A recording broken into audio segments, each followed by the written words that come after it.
Unit 7, Section 4, the rise of labor unions. We talked about the end of the 19th century is known as the Gilded Age, and that 90% of the nation's wealth was controlled by 3% of its population.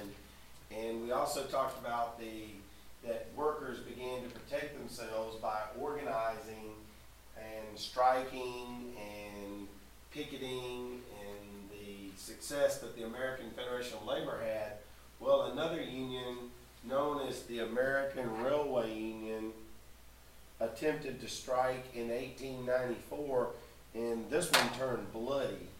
The George Pullman, the owner of the Pullman Palace Car Company, whose factories made those fancy railroad cars like you've seen in the movie Wild Wild West with Will Smith.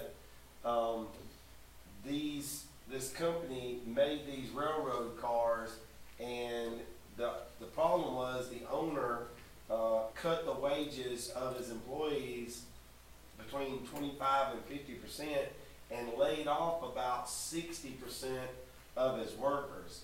This angered his workers so much that they began to protest and strike against these cuts. Here you see a picture of the workers protesting one of the trains pulling the cars, but what you'll notice about this drawing is that you'll see United States soldiers on the train.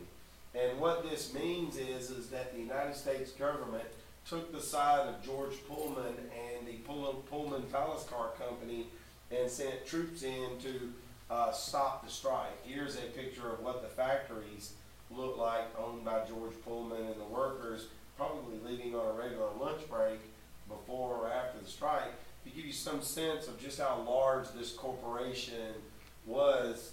And here's another picture showing the train with the soldiers on it, and the reason that President Grover Cleveland sent troops in is he believed that this strike was illegal because it was halting or delaying the movement of trains across the country, and he felt like that was a national security issue. So he sent troops in to stop the strike. And this is going to be a future example of how the government's going to deal with strikes and unions early in American history. This concludes Unit 7, Section 4, the rise of labor unions, specifically the Pullman strike.